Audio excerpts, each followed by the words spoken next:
Hello mga kapwa ko kasari, good afternoon po sa inyong lahat. Welcome back to my YouTube channel. Today is February 13, 2025. Time check muna tayo.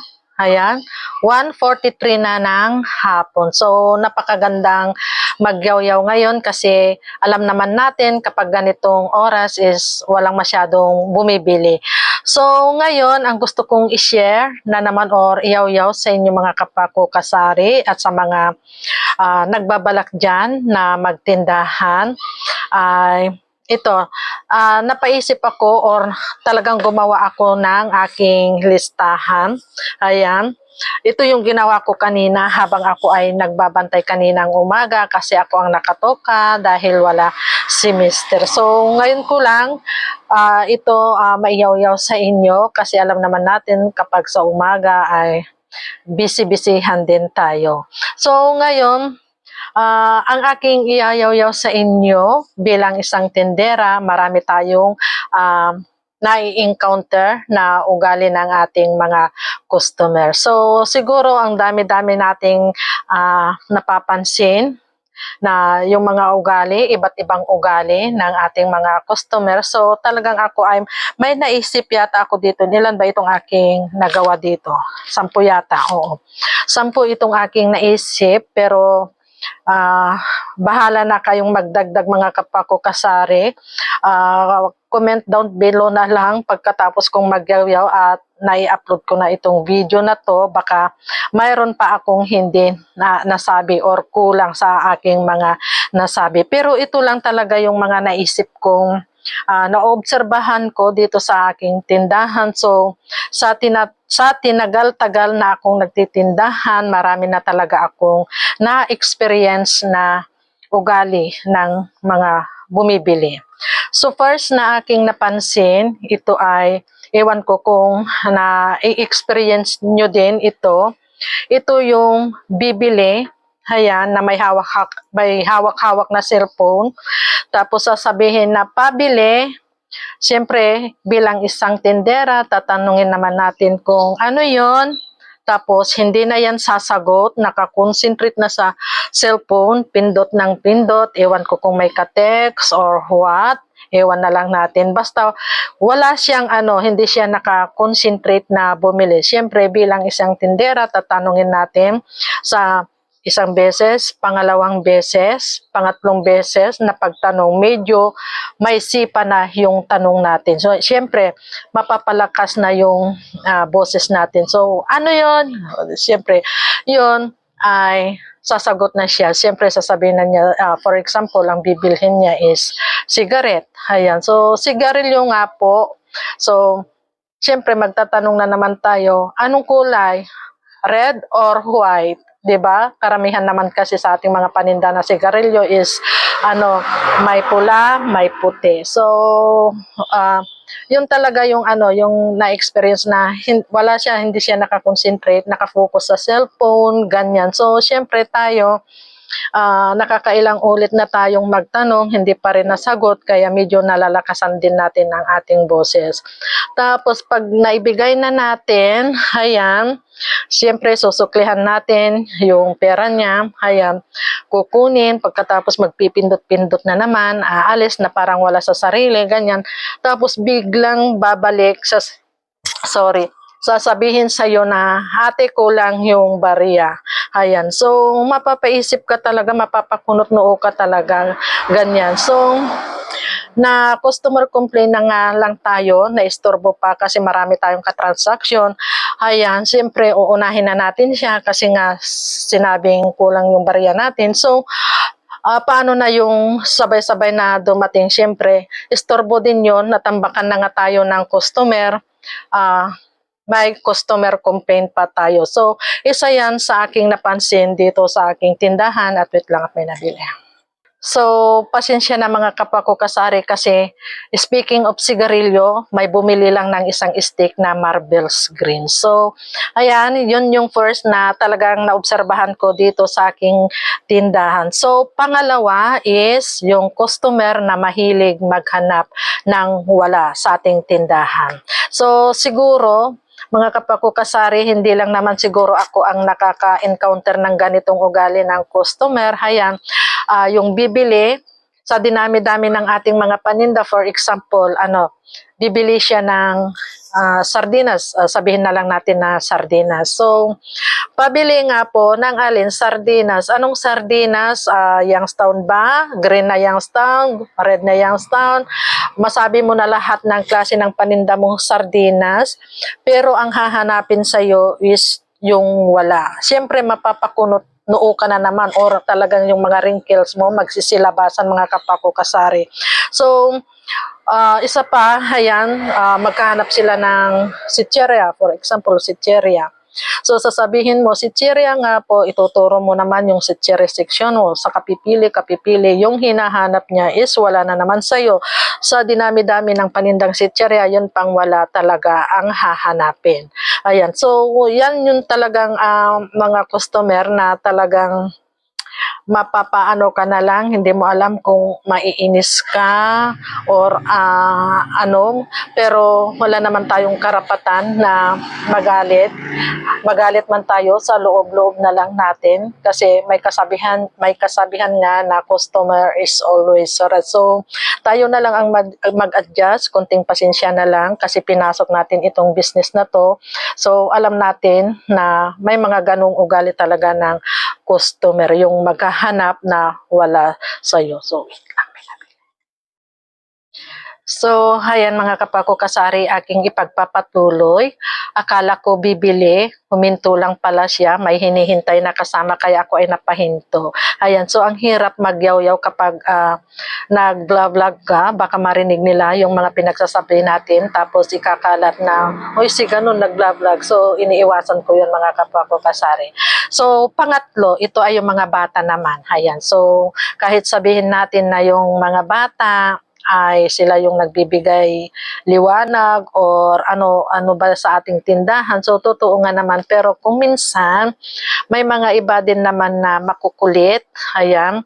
So, talagang kung minsan kung hindi ka makapagtimpi, talagang kahit bata ay mapapatulan mo talaga. Pero, syempre, bata yon.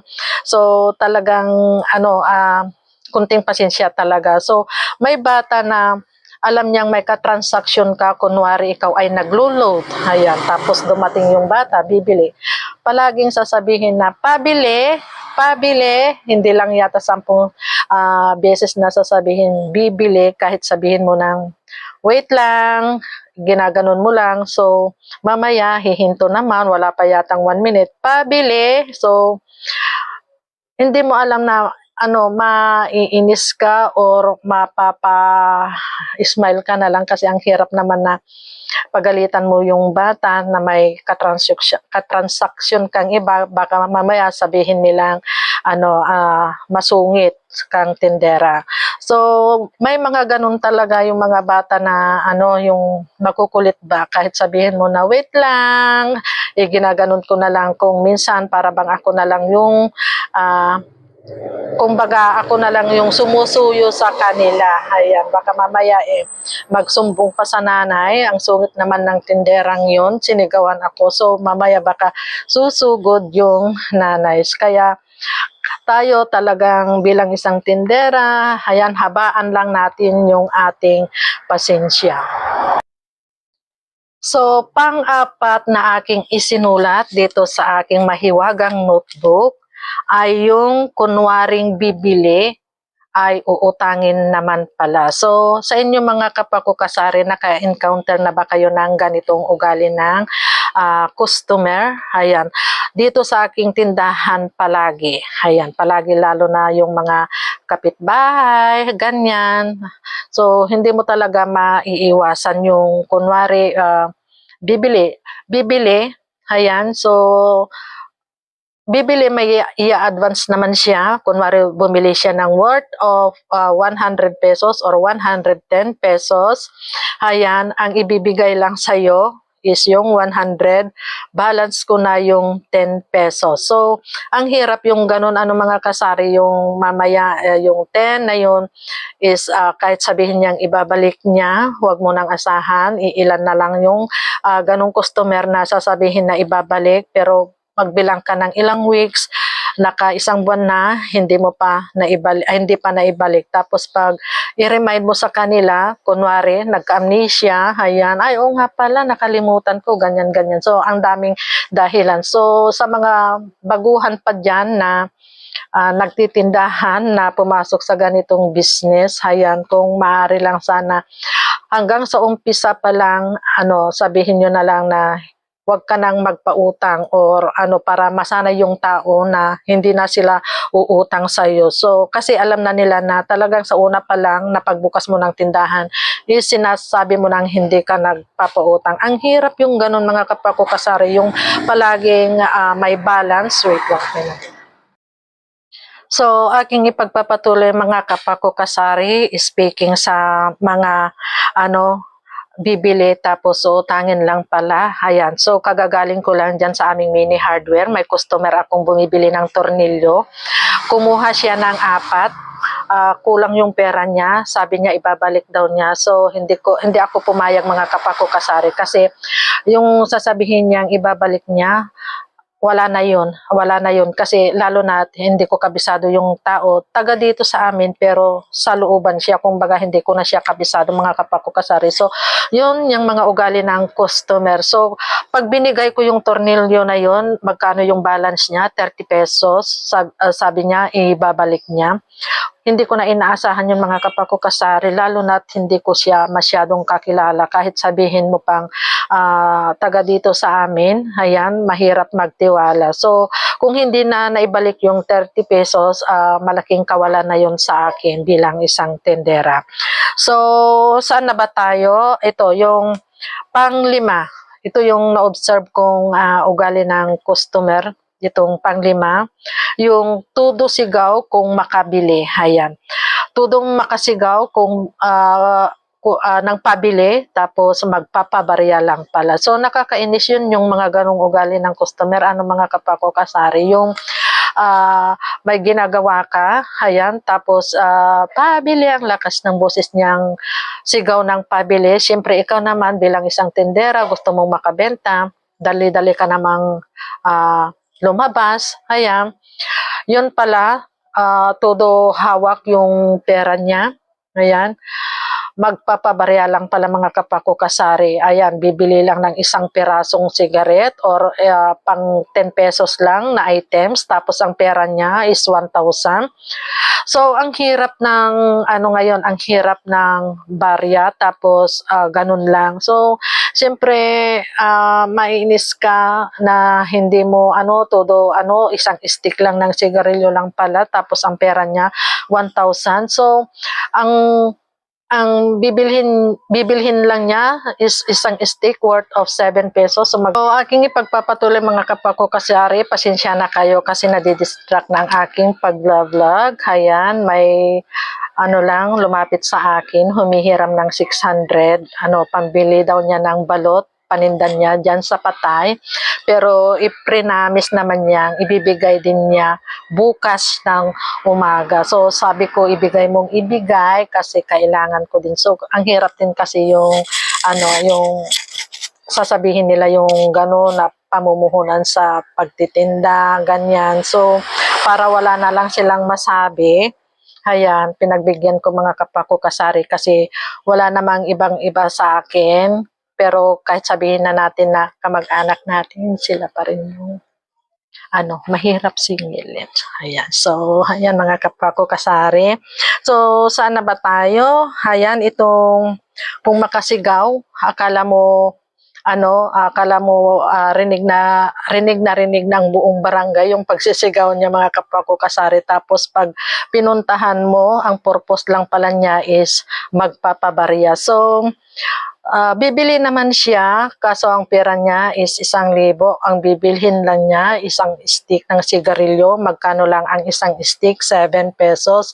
Sabihin mo na lang na ang tubo mo doon, ilan ba ang tubo sa isang stick? Sabihin na lang natin 2 ang kinita mo, tapos ang ibabarya mo is 993. So nawalan ka na ng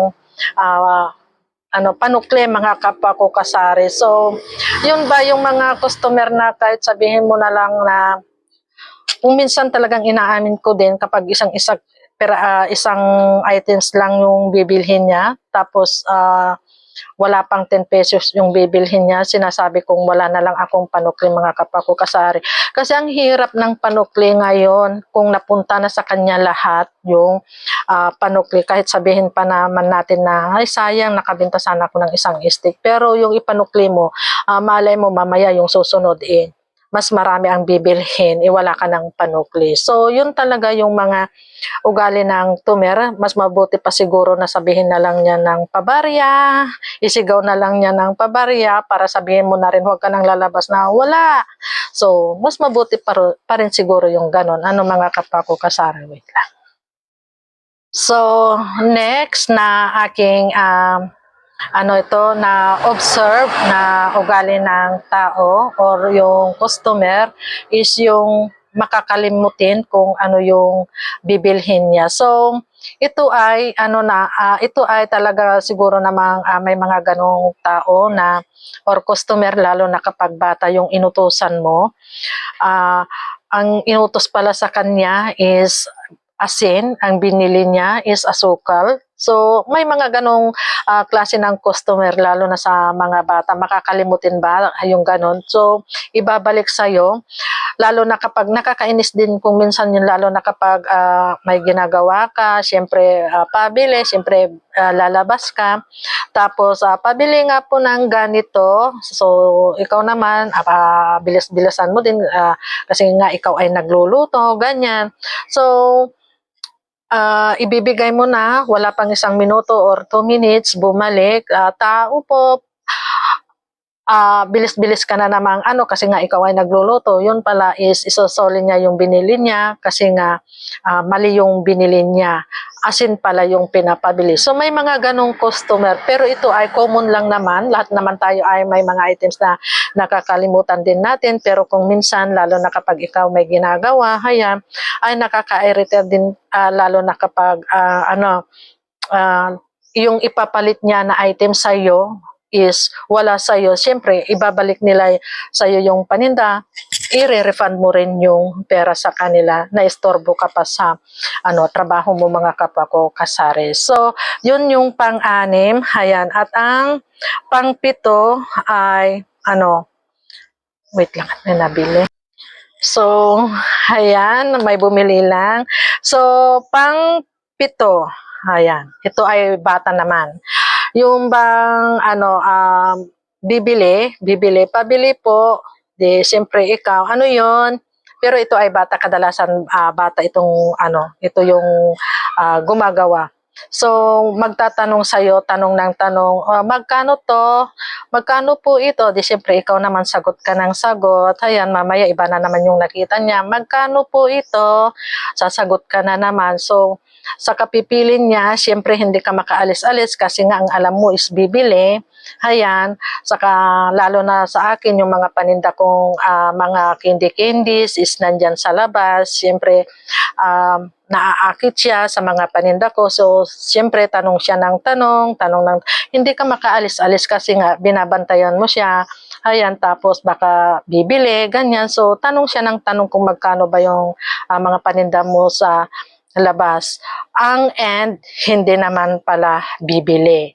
So, yun, naistorbo ka na, naghintay ka ng ilang oras sa katatanong niya, tapos bigla na lang tatalikod na parang walang nangyari, hindi naman pala bibili. So, naimbyar na yung trabaho mo mga kapwa ko kasari, lalo na kapag may mga ginagawa ka rin kasi tayong mga tendera or sari-sari store owner, hindi lang naman dito sa tindahan yung ginagawa natin. Kung minsan isinisingit din natin yung mga gawain natin sa loob ng bahay, yung mga tutupiin na mga damit, mga ganyang bagay ba. So, tapos maghihintay ka lang ng tanong, tapos bigla kang tatalikuran na parang walang nangyari, hindi naman pala bibili. So, yun talaga, matatawa ka na lang, ewan ko kung maiinis ka or matatawa ka or maaawa ka sa bata kasi nga may gusto siyang bilhin, tanong ng tanong, hindi naman